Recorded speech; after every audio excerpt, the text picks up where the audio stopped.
In the last section of this video, we talked about the three types of developmental research. Now let's talk about the pros and cons of the three types of developmental research. One theme that keeps coming up in our class is the idea that each type of research in psychology has its own pros and cons, its own advantages and disadvantages. There's no type of research that's completely good in every way, and there's no type of research that's completely bad in every way. Instead, each type of research has its own pros and cons. Now, there are some types of research that are generally considered not very good, like introspection. We talked about that earlier this semester, but still, there's no type of research that's completely bad in every way, or completely good in every way. So let's talk about the pros and cons of each type of developmental research, starting with longitudinal research. So the main advantage of a longitudinal study is you get clear evidence for development, or at least evidence for development that's more clear than in a cross-sectional study. In a longitudinal study, you're actually observing a group of people change across time, which means you get much more solid evidence that people are actually changing across time. In a cross-sectional study, you're not just comparing separate ages, you're also comparing separate groups of people, and the groups that you're comparing might have been different all along. We'll get to that in just a moment. So if you can actually observe the happiness of a group of people changing across time, that gives you much more clear evidence for development than if you would just compare the happiness of different groups of people who just happen to be at different ages. Now, there are some disadvantages to a longitudinal study, and most of the disadvantages are practical disadvantages that have to do with simply the fact that it's difficult to do a longitudinal study. So, first of all, a longitudinal study takes a long time to complete.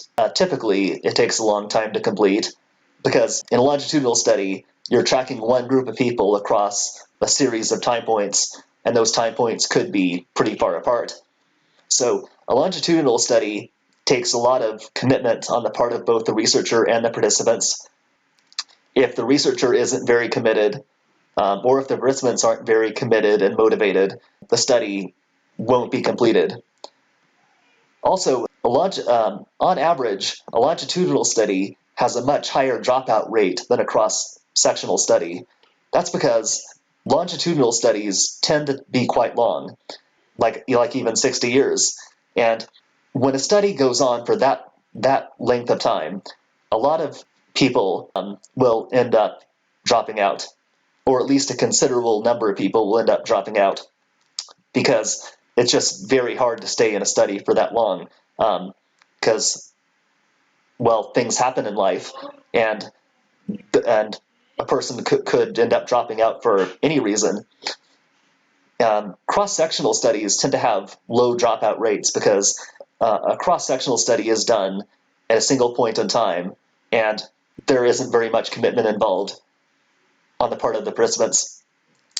Thirdly, in a longitudinal study, it's difficult to stay in touch with the participants over a long period of time, like 60 years, because people's phone numbers can change, people's email addresses can change, and the researcher has to really make an effort to not lose contact with the participants, or not lose the participants' contact information. So that's the three disadvantages of a longitudinal study. I wanted to mention a fourth disadvantage that I don't have on the screen right here, and it has to do with the high dropout rate of a longitudinal study. The reason why the high dropout rate is a problem is because the people who drop out are typically different from the people who remain in the study. When people drop out of a longitudinal study, it's typically certain types of people that are being lost, and certain types of people who are remaining. So in a longitudinal study, the people who are more healthy and motivated tend to remain, and the people who are less healthy and less motivated tend to drop out, which means as a longitudinal study goes forward, the sample becomes more and more just a group of highly motivated, healthy people. And at the end of the longitudinal study, the sample might just be completely made up of healthy, motivated people. So in a longitudinal study that takes place over a long period of time, like 60 years, the sample becomes less and less representative over time because the unmotivated or unhealthy people leave and everyone else remains. So that's the disadvantage of a longitudinal study. You start off with a good variety of people, but then the sample has less and less variety to it as the study moves forward. So let's now move ahead and talk about the advantages and disadvantages of cross-sectional. So the one main advantage of a cross-sectional study is it takes less time to complete than a longitudinal study on average, because a cross-sectional study is done at one time point. So let's say I was doing a cross-sectional study in which I was comparing the happiness of a group of 40-year-olds, a group of 20-year-olds, a group of 40-year-olds, and a group of 60-year-olds. Well, I would just bring the three groups of people to my lab or wherever I'm giving out the survey. The three groups of people would all take the survey, then they would all go home, and the study might only take half an hour to complete. It would be very fast. Whereas if I did that study longitudinally, it would take 40 years to complete it, because I would have to follow the group from age 20 to age 40 and to age 60. Since a cross-sectional study takes less time to complete, it has lower dropout rates on average. And also, the researcher doesn't need to stay in touch with their participants over a long period of time. The participants go home and everyone moves on with their lives, which is much more convenient and less of a burden on the researcher. But there's also a major disadvantage of a cross-sectional study. A cross-sectional study is much more convenient to complete, but the convenience comes at a cost. So there's a penalty to it. So in a cross-sectional study, you are comparing different ages, but you're not just comparing different ages, you're comparing different groups of people.